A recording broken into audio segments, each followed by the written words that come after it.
The most memorable flight I've had with my dad was a flight we were supposed to be taking to go look at some colleges. But during that flight, I don't remember half of what went on because I passed out. And so we're flying into Lakeland, and if you're familiar with that airport, you're flying over this body of water to get into the runway and so forth. But needless to say, it was the air show that day, and you could not talk to the tower could just talk to you.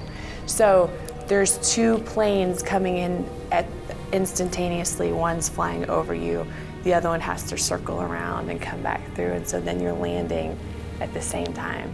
It started getting really bumpy, and it was kind of freaking me out a little bit because it was such a small plane, and all of a sudden I just started crying and screaming, and I cried for like 25, 30 minutes. And we landed fine, but I look over and my sister was screaming so loud that she passed out, and she was out cold. The next thing I knew, I woke up. We had landed, but we had to do a landing before we got there because they had an air show going on. And so my sister was shaking me like, Jessica, wake up, get out of the plane. You know, we're gonna take a little bit of a break. You know, they got an air show going on. And we slapped her a few times and she came to. So I went out, you know, took a break or whatever, and got back on the plane. And we highly medicated her, and she was fine. It was a crazy trip. It was a crazy trip.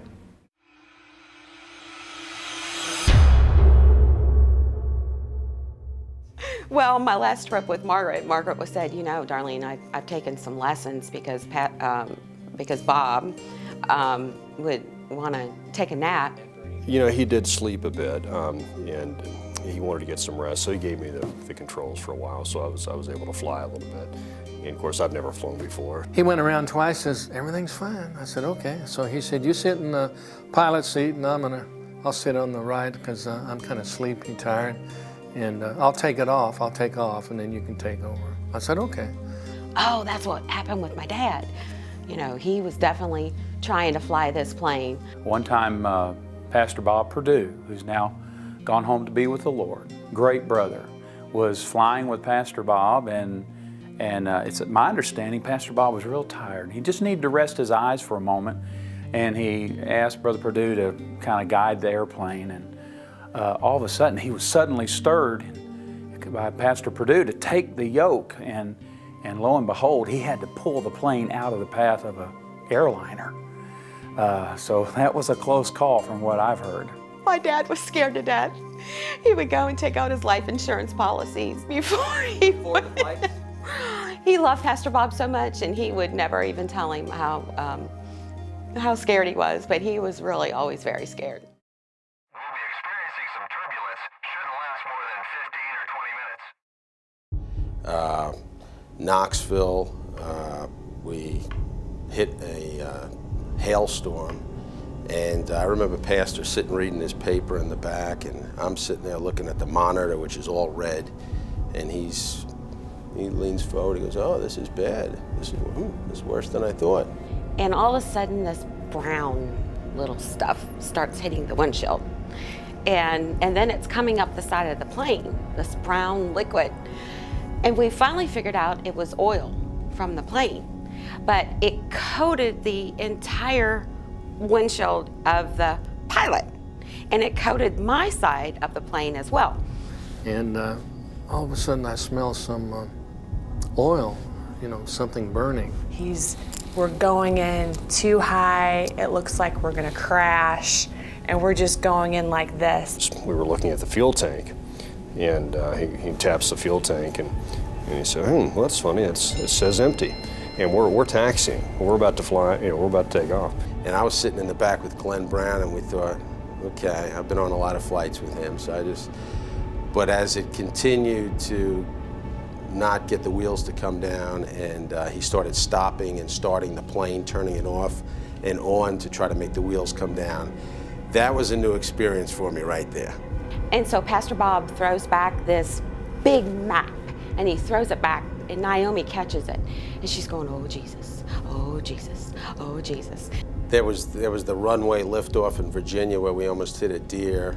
So I reached under there and pulled it out, and I mean, this thing was huge. That barrel was, I don't know, at least a foot long, and it was loaded.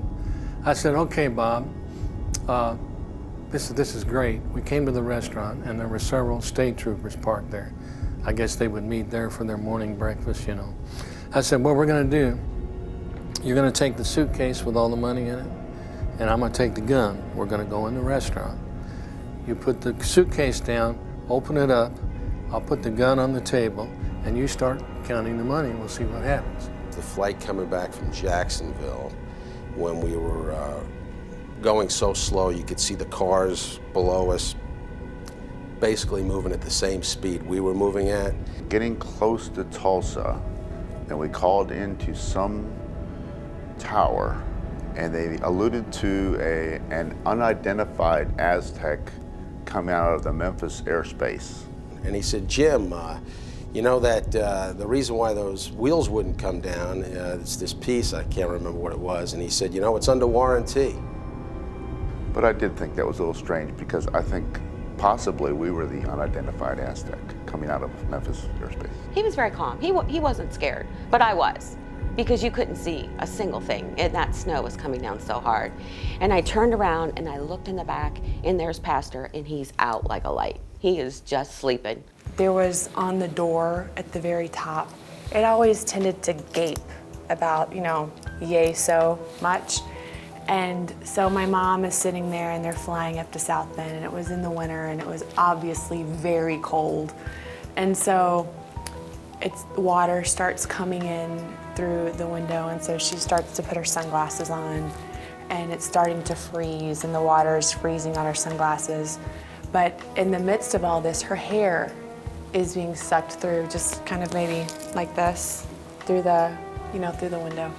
And so when she got out, her hair was frozen out. And I don't think she's flown with them since then. It was just kind of, come on, there's 6 of us, get in the plane, throw your luggage in, shut the door, we got gas, let's go. Well, I don't know what everyone else is saying, but every time I've flown with him, it has been perfect. Horrifying. I love my dad, but it was horrifying. And got up in the air, and the clouds parted, and it was blue skies the whole way. And then again, smooth as silk coming down. And she's going, oh, Jesus, oh, Jesus, oh, Jesus. Well, Troy, the only thing I can attribute it to is fasting and prayer.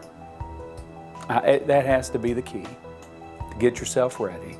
Oh, Jesus, oh, Jesus, oh, Jesus, oh, Jesus, oh, Jesus, oh, Jesus, oh, Jesus, oh, Jesus, oh, Jesus, oh, Jesus, oh, Jesus, oh, Jesus, oh, Jesus, oh, Jesus, oh, Jesus, oh, Jesus, oh, Jesus, oh, Jesus, oh, Jesus, oh, Jesus.